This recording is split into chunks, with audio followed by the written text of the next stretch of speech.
Alhamdulillah wasyukurillah, akhirnya terjadi perdamaian antara Mas Eko Kuntadi dengan Gus Rifkil dan istri beliau Ning Imas itu, setelah Mas Eko Kuntadi silaturahim dan mengakui kesalahannya, minta maaf gitu, dan dimaafkan.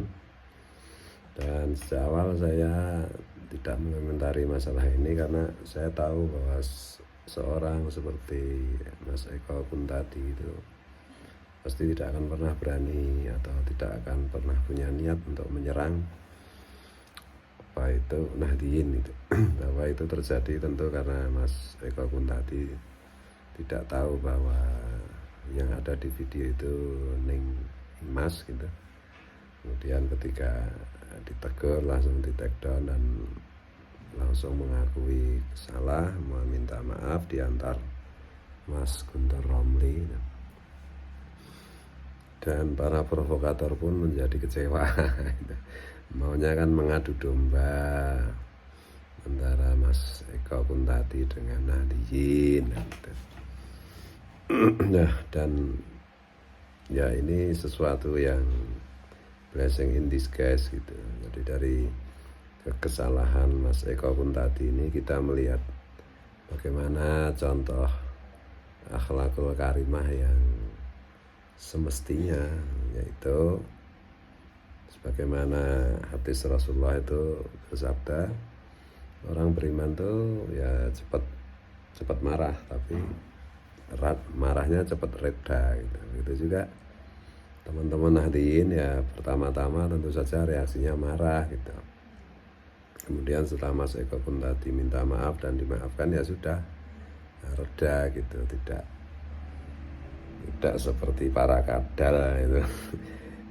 Istrinya diganggu langsung ngamuk. Nah, itu katanya bahkan kan mulai membuli Gus Rifkil kan itu. Nah, gimana istrinya dihina kok malah dimaafkan? Ya memang cara menjaga kehormatan diri dan keluarga, apalagi istri itu ya, kalau ada orang yang salah pada diri atau keluarga atau dalam hal ini istri dan sudah ngaku salah, minta maaf, ya dimaafkan. Itulah menjaga kehormatan, bukan terus ngamuk mengadukan ke polisi supaya dihukum. Itu namanya semangat amarah, itu semangat kemurkaan. Itu asalnya dari api. Nah, api itu ya asalnya ya dari setan, karena iblis kan dibikin dari api.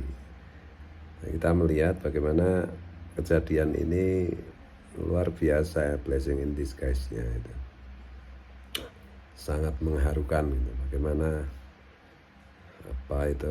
orang-orang pesantren Nahdliyin itu memberikan suri teladan bagaimana mensikapi ketika kita dalam keadaan emosi, tetap menahan diri untuk tidak melakukan kerusakan, untuk tidak membalas gitu. Kalau kita dijahati kemudian kita membalas penjahati, itu ya kan sama aja, berarti sama-sama penjahat. Nah, di sini kan dicontohkan, ya udah minta maaf, udah selesai. Udah, dan yang kemarin mau goreng-goreng kan semuanya juga ambiar. Dan memang kalau kita perhatikan sekilas itu ya, kejadian peristiwa ini ya tidak bisa ditarik ke ranah hukum kalau yang bersangkutan yaitu keluarga Lirboyo itu sudah memaafkan gitu. Karena meme yang disebarkan oleh tweetnya Eko Kuntadi itu lebih bersifat serangan personal gitu, bukan serangan terhadap agama gitu. Jadi itu kan kurang lebih videonya Ning Imas itu kan sedang menjelaskan metafor surga, kenikmatan surga, mengutip tafsir yang ditulis oleh Ibnu Katsir gitu. Itu kan semua kan menceritakan tentang metafor atau perumpamaan keindahan surga dan kenikmatan surga yang mata belum pernah lihat, telinga belum pernah mendengar, pikiran belum pernah membayangkan, kan gitu. Digambarkan dengan bidadari begini dan begitu. Ini kan semua metafor gitu. Dan ya tentu kalau karena itu potongan gitu ya, potongan video yang diterima Mas Eko, itu tentu saja Mas Eko harus bereaksi seperti itu karena memang biasanya itu kalau Nahdien sih paham bahwa kenikmatan surga itu ada sungai mengalir di bawahnya, ada sungai susu, ada sungai madu, ada sungai Khomar, itu semua kan metafor kan. Karena tentu alam akhirat tidak bisa diperbandingkan dengan alam dunia. Alam dunia kan alam tidur, alam akhirat kan alam jaga, kata Rasulullah. Innamal hayata dunya lahun walangib walad darul akhirah yal hayawan. Perbandingannya seperti itu. Kalau para sufi itu membayangkan kehidupan dunia itu cuma seperti bayang-bayang. Misalnya tangan, bayang-bayangnya itu dunia. Nah, tangannya yang sebenarnya itulah akhirat. Tentu sudah paham nanti. Nah, kadang-kadang kan kelompok garis katrok itu, kelompok kadal-kadal itu kan tidak bisa membedakan antara metafor dengan realitas gitu. Jadi pada intinya kita so far itu kita melihat sebuah adegan yang amazing gitu ya, sebuah adegan yang luar biasa, yang mengharukan gitu. Sudah semestinya lah kita orang Islam, apalagi di Indonesia kita itu mayoritas gitu. Itu yang namanya mayoritas itu kan ya harus melindungi, menjaga, membuat tenang minoritas, dan kalau ada yang salah udah minta maaf ya dimaafkan, udah selesai gitu.